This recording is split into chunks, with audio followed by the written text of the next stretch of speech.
الرجیم بسم اللہ الرحمن الرحیم صلی اللہ علی سیدنا محمد وآلہ الطاہرین۔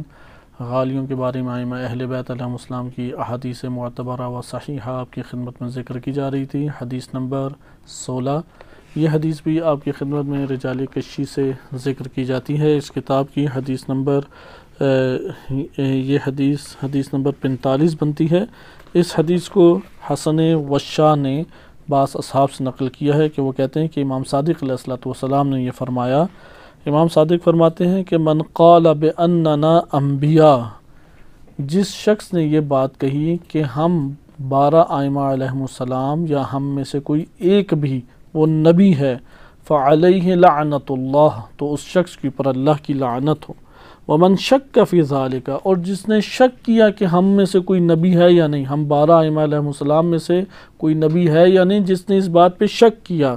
فعلیہ لعنت اللہ، تو اس پر بھی اللہ کی لعنت ہے، کیونکہ ائمہ اہل بیت علیہم السلام 12 ائمہ علیہم السلام میں سے کوئی بھی نبی نہیں ہے، کوئی بھی رسول نہیں ہے، وہ فقط امام معصوم حجت الہی خلیفۃ رسول اللہ و امیر المومنین علیہ السلام کے بعد جو ان کی نسل سے ائمہ اہل بیت علیہ السلام 11 ائمہ آئے، وہ جو سٹیٹس رکھتے ہیں، جو منصب رکھتے ہیں، وہ خلافت و امامت نبی اکرم صلی اللہ علیہ وسلم کی نیابت میں ہے۔ نبی ان میں سے کوئی نہیں ہے، آخری نبی فقط اور فقط نبی اکرم صلی اللہ علیہ وآلہ وسلم ہے، کہ جن کے اوپر امامت و رسالت و نبوت تینوں کی تینوں منصب